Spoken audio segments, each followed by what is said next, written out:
नमस्कार, मैं हूं आरोही दीक्षित। आप देख रहे हैं एनडीटीवी न्यूज़। जैसा कि एनडीटीवी न्यूज़ हमारा एक खास प्रोग्राम चलाता है शख्सियत। इसमें हम तमाम शख्सियतों को आपसे रूबरू करवाते हैं, उनके द्वारा जो कार्य किए जाते हैं उनके बारे में हम आपको बताते हैं। इसी शख्सियत प्रोग्राम में आज हमारे साथ एक ऐसी शख्सियत मौजूद है जिन्होंने बेटियों के लिए कुछ ऐसा कर दिखाया जो लोगों ने नहीं सोचा। सरकार द्वारा तमाम बेटियों के लिए योजनाएं चलाई गई, चाहे वो बेटी बचाओ बेटी पढ़ाओ हो, चाहे बेटियों के रोजगार के लिए हो, चाहे स्वास्थ्य सुविधाओं के लिए हो, किसी के लिए भी हो, तमाम योजनाएं चलाई गई। लेकिन जो हमारे शख्सियत मौजूद है, इन्होंने खुद बेटियों को बचाने के लिए अपना एक फाउंडेशन शुरू किया। तो आइए हम आपको मिलवाते हैं। हमारे साथ आज मौजूद हैं अवनीश माथुरिया जी।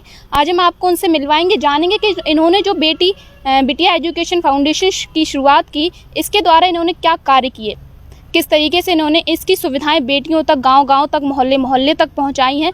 इन सब के बारे में आज ये विस्तार से हमें बताएंगे। जी, आपने जो ये बिटिया एजुकेशन फाउंडेशन जो चलाया है, इसकी शुरुआत आपने कैसे की? इसकी प्रेरणा आपको कहाँ से मिली? जी, मैं एक बार गाज़ीपुर गया था जॉब के सिलसिले में, जॉब सर्च करने के लिए। तो जब मैं जॉब सर्च करने के लिए गया तो वहाँ मुझे एक कंप्यूटर टीचर की पोस्ट मिली, जिसमें मैं जानता ही नहीं था ये सेवा समिति, संस्थान, फाउंडेशन, ट्रस्ट, चैरिटेबल होते क्या क्या हैं। तो जब मैं वहाँ गया, मैंने देखा कि बहुत सारे रूरल एरियाज़ के बच्चे पढ़ने आते हैं और जिनसे जो सेवा शुल्क ली जा रही थी, उस समय सेवा शुल्क 300 रुपये प्रति माह चलती थी जब मैं उस इंस्टीट्यूट पे पढ़ाने के लिए गया था। और स्टूडेंट ऑफ यूनिटी कोई विशेष नहीं थी, मैक्सिमम 80-90 छात्र उस इंस्टीट्यूट में थे। और जैसा कि आपको मैं बता दूं कि वहाँ मैंने उनके ट्रस्ट के दस्तावेज़ देखे। मैंने पढ़ा कि एक ट्रस्ट की वैल्यू क्या होती है और एक ट्रस्ट कहाँ तक कार्यकर होता है, किस किस क्षेत्र में कार्य कर सकता है।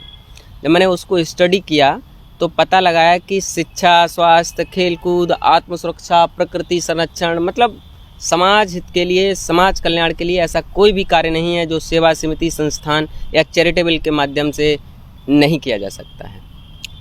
मैं कोई विशेष, मेरा बैकग्राउंड नहीं है, मैं कोई रिचेस्ट फैमिली से बिलोंग नहीं करता हूँ। बहुत ही कम संसाधनों में जीवन यापन करना पसंद भी करता हूँ और कर भी रहा हूँ। तो जैसा कि आपने पूछा ये प्रेरणा कहाँ से मिली, तो मुझे वहीं से मिली। मैं जब वहाँ टीचिंग कर रहा था तो मैंने पाया कि वहाँ पर स्टूडेंट ऑफ यूनिटी में सिर्फ़ और सिर्फ वॉइस की काउंटिंग ज़्यादा थी कंप्यूटर शिक्षा के प्रति, और बेटियों बहनों की काउंटिंग कम थी। रीज़न क्या रहा ये मुझे नहीं पता, लेकिन उस समय भ्रूण हत्याएँ बहुत हुआ करती थीं। भ्रूण हत्याएँ, जन्म से पहले बेटी को मार देना। 2015 में आदरणीय नरेंद्र मोदी जी की सरकार बनी और उन्होंने एक नारा दिया, बेटी बचाओ बेटी पढ़ाओ। ये एक संदेश मात्र है, कोई विशेष प्रोजेक्ट नहीं है, ना ही इस पर कोई धरातल पे किसी भी संस्थान के द्वारा कार्य किया गया है। बस ये है कि जागरूकता अभियान संचालित किए गए हैं और इसी आधार पे हमने भी संपूर्ण प्रदेश की बात कीजिए आप, 2019 तक हमने कार्य किया है। और जो वर्तमान हमने जो भी कार्य किए हैं वो 2019 तक की बात कर रहा हूँ, 2015 दिसंबर से लेकर 2019 तक शिक्षा, स्वास्थ्य, खेलकूद, आत्मसुरक्षा, रोजगार संबंधित। हमें विशेष कोई गवर्नमेंट से योगदान नहीं रहा, लेकिन मैं स्वयं सक्षम हूँ अपनी बात को रखने में, शासन प्रशासन की मदद मुहैया कराने में और लोगों की समस्या को शासन प्रशासन तक अवगत कराने में। शिक्षा में हमने सर्वप्रथम, जैसे कि आपने देखा होगा, गांव में आंगनबाड़ी केंद्र चलते हैं, इसी तरीके से हम बालवाड़ी केंद्र चलवाते हैं जिसमें बच्चों को प्रारंभिक शिक्षा प्रदान कराई जाती है। और सिलाई सेंटर, कढ़ाई सेंटर, ये आम बात हो चुकी है आज की डेट में संस्थानों के लिए, लेकिन उस समय जो कार्य मैं कर रहा था वो हमारे लिए बहुत महत्वपूर्ण था। सिलाई सेंटर, कढ़ाई centre, computer centre, beauty parlour centre, यहाँ तक कि हमने जो बैंकिंग, रेलवे, एसएससी वगैरह की जो हमारी बहनें प्रिपेयरिंग करती हैं, उनकी तैयारी के लिए भी निःशुल्क सेंटर डलवाए। अब आप हमसे जानना चाहेंगे कि ये आय का स्रोत आपका कहाँ से रहा, तो वहाँ के जो लोकल लीडर्स थे उनसे सपोर्ट लेता था। और हम उस समय अपने संस्थान के माध्यम से 33 रुपये 33 पैसे सदस्यता शुल्क लिया करते थे, एक बहन से या बेटी से या महिला से। केवल 33 रुपये सदस्यता शुल्क में हम उनको शिक्षा भी प्रदान कराते थे, स्वास्थ्य भी मुहैया कराते थे, स्वास्थ्य संबंधित जो मतलब दवाइयाँ वगैरह आप बोलते हैं वो सारा कुछ कराते थे।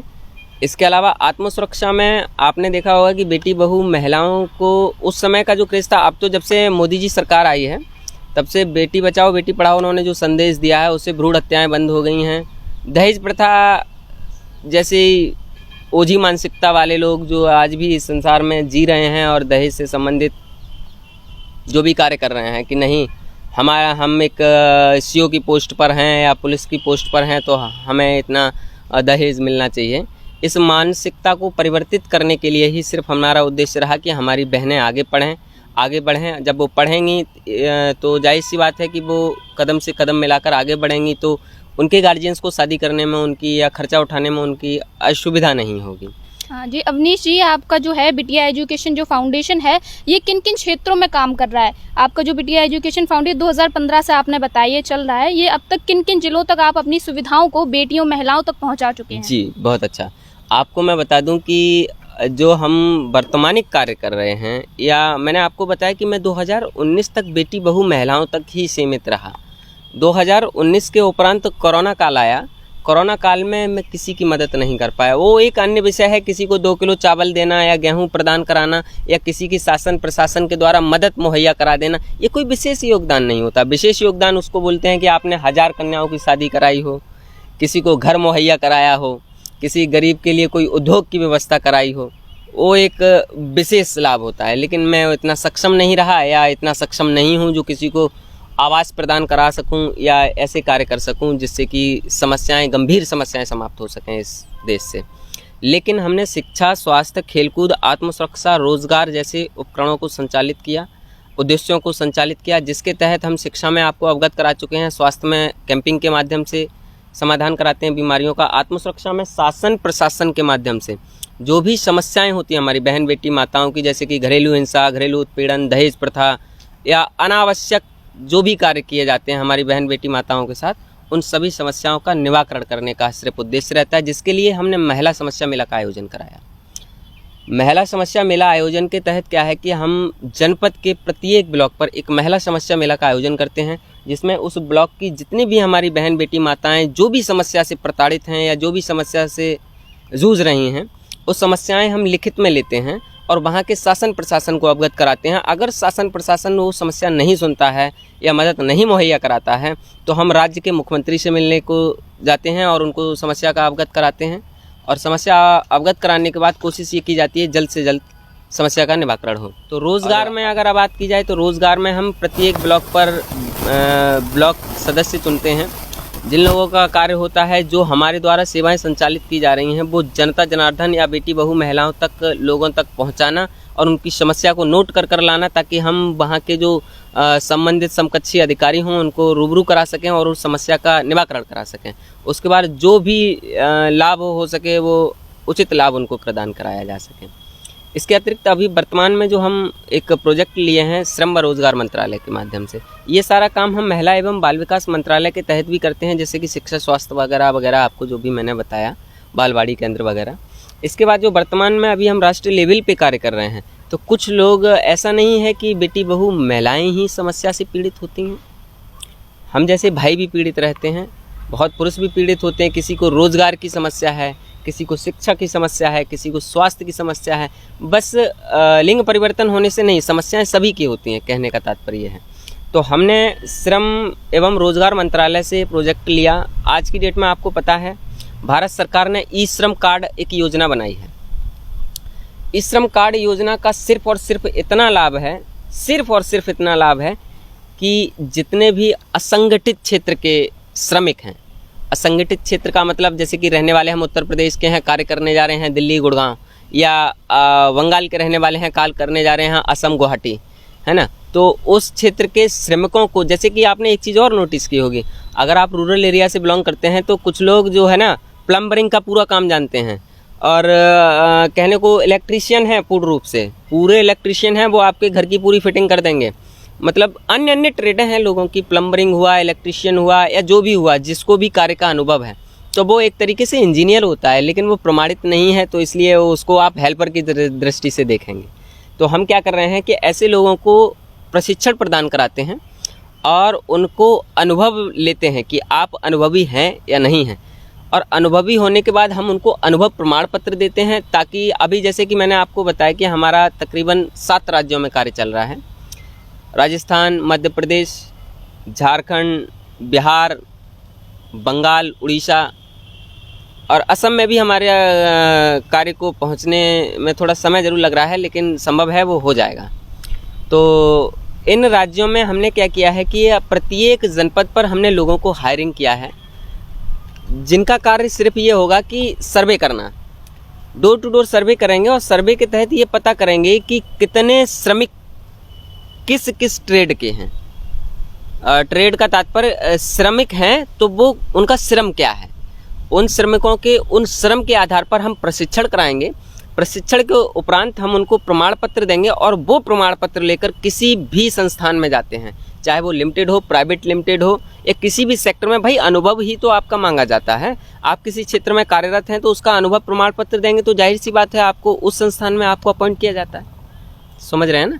इसी तरीके से जो भी हम जिसको भी हायर कर रहे हैं तो अनुभव प्रमाण पत्र लेंगे। इसी तरीके से हम उनको अनुभव प्रमाण पत्र देते हैं ताकि उनको रोज़गार की उपलब्धि प्राप्त हो सके।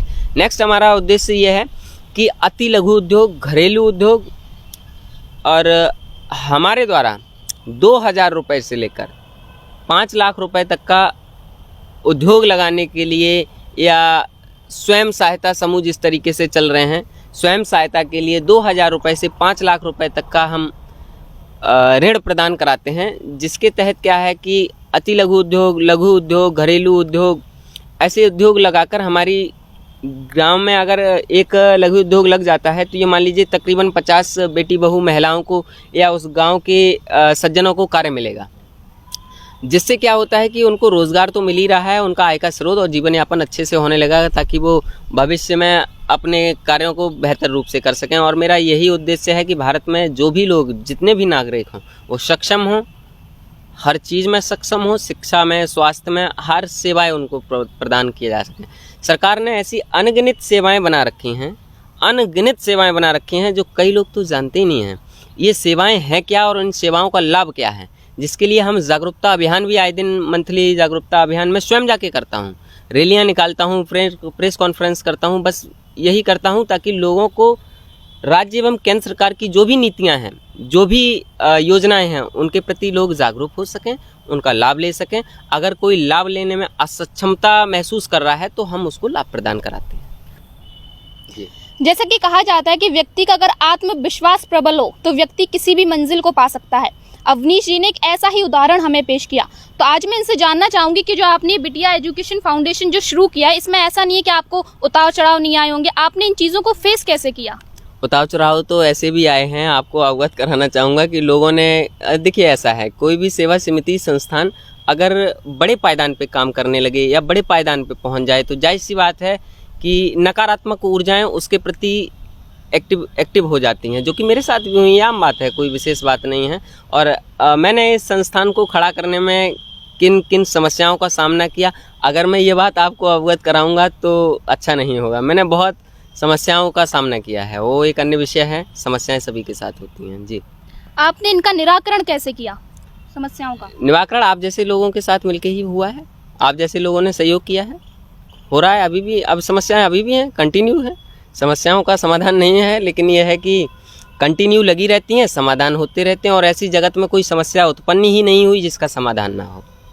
जो आपने बिटिया एजुकेशन जो फाउंडेशन शुरू किया है, अब तक आप इस एजुकेशन फाउंडेशन के थ्रू कितनी महिलाओं को रोजगार दे चुके हैं, स्वास्थ्य सुविधाएं दे चुके हैं, कितनी महिलाएं इसका लाभ उठा रही हैं? मैंने आपको शुरुआत में ही बताया कि तकरीबन उत्तर प्रदेश के 35 जिलों में 2019 तक हमने कार्य किया है। और अगर काउंटिंग की जाए तो प्रत्येक ब्लॉक पर हम 4-4 बेटी बहू महिलाओं को चयनित करते हैं, जिनका कार्य होता है राज्य एवं केंद्र सरकार की योजनाओं के प्रति रूबरू कराना व उनको लाभान्वित कराना। और गांव में हम जब सिलाई सेंटर डाल रहे हैं तो जाहिर सी बात वहाँ भी एक रोज़गार, जो टीचर रहेगा उसको भी तो रोज़गार मिलेगा ना। इसी तरीके से अगर कोई उद्योग भी डाल रहे हैं तो वहाँ पर भी छोटा मिनी प्लांट क्यों ना हो, 10 से 5 लोग, तो ये आकलित करना मेरे लिए थोड़ा सा अभी नहीं हो पाएगा। रीज़न इसका ये है कि मैंने कई क्षेत्र पकड़े हुए हैं, कई क्षेत्रों में कार्य किया है, तो उस हिसाब से कुछ ऐसा भी हुआ है कि हमारे कुछ उद्योग चालू तो हो गए लेकिन वो बहुत जल्द बंद भी हो गए।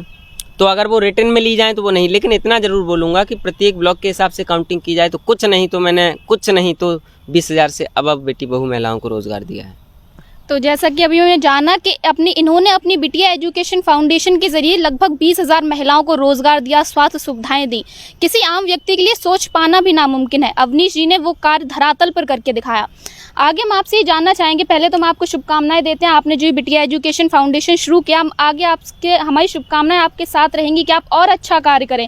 हम ये जानना चाहेंगे कि आप इस बिटिया एजुकेशन फाउंडेशन के जरिए और आगे क्या करना चाहते हैं, आपका उद्देश्य और क्या है? हमारा उद्देश्य, मुख्य उद्देश्य सिर्फ ये है कि जो भी हमारी बहन बेटी माताएं हैं उनको तो हम सर्वप्रथम लेते ही लेते हैं, लेकिन जो भी भाई लोग हैं, जो लोग बेरोज़गार हैं, देखिए कोरोना काल के बाद एक अच्छे बिजनेसमैन, मतलब अच्छा बिजनेसमैन धीरू भाई अंबानी को मैं नहीं बोल रहा हूँ, वो अच्छे हैं, उसमें कोई संदेह नहीं। अच्छा बिजनेसमैन का मतलब जो मध्य वर्ग के हैं उनको सबसे ज़्यादा समस्या का सामना करना पड़ा है।